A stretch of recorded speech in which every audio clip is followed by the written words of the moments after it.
The battle. An event from Picard's past instigates a nefarious Ferengi plan utilizing his old ship. The Ferengi show up, they deliver Picard's old ship to him, the Stargazer, but it's weird because they don't ask for anything in return. They just say, "We found this and we're giving it to you in honor of a great battle." They say it's the Battle of Maxia, and he doesn't know what they're talking about. In that battle, Picard blew up a Ferengi ship in self-defense. Without knowing that it was a Ferengi ship. When Wesley detects the Ferengi ship, he says he was playing around in engineering finding a way to boost the long-range sensors. You're telling me that in all the years of designing starships, no one's ever come up with this, and this dumb kid just figures it out when he's messing around.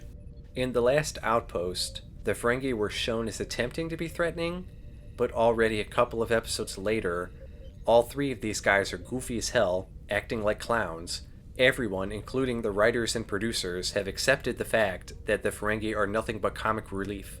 As soon as they show up and offer Picard the ship, you know that they have some kind of ulterior motive, and the characters in the show should know that, and they at least suspect it, but everything gets drawn out way too long, and it's all made worse by just how goofy the Ferengi are. Throughout the episode, Picard is having all these headaches, and it's because of this machine the Ferengi put on the Stargazer that performs some kind of mind manipulation that gives Picard hallucinations, and over the course of the episode they increase the intensity. And the reason this Ferengi is doing it is because in the Battle of Maxia, the ship that Picard destroyed was captained by this guy's son. The stuff with Picard feeling like he's going crazy is also a bit tedious when you already know that the Ferengi are behind it, and it takes the characters forever to find out. And Beverly, being the terrible doctor she is, can't find out what's wrong with him, so her solution is to continuously and increasingly pump him full of drugs. The person that eventually figures it out is Wesley, of course.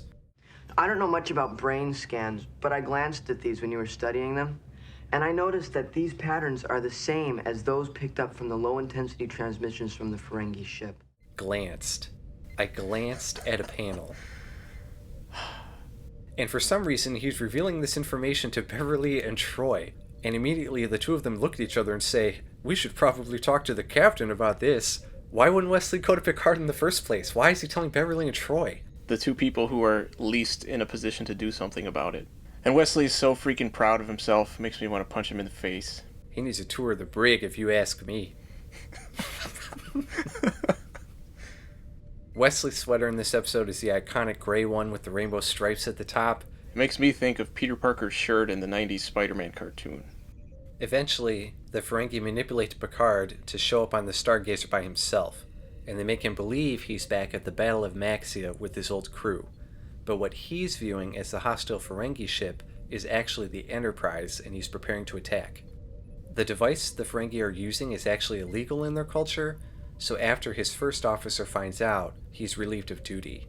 And then they just kind of leave. I actually really like that about this episode. It shows that the Ferengi aren't all bad, and that this was one Ferengi operating on his own. It gives him a little bit of depth, but the kind of depth of a reflecting pool, where it's not actually deep. It just looks that way.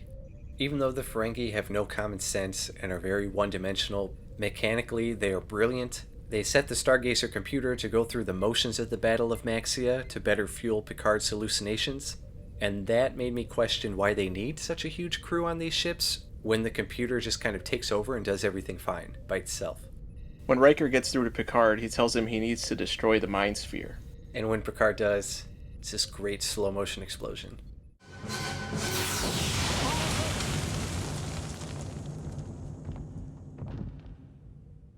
The battle. Overall? Definitely a better episode overall than most of the previous ones, but nothing special still. And definitely way too tedious at times. I would give it a C+. I would also give it a C+.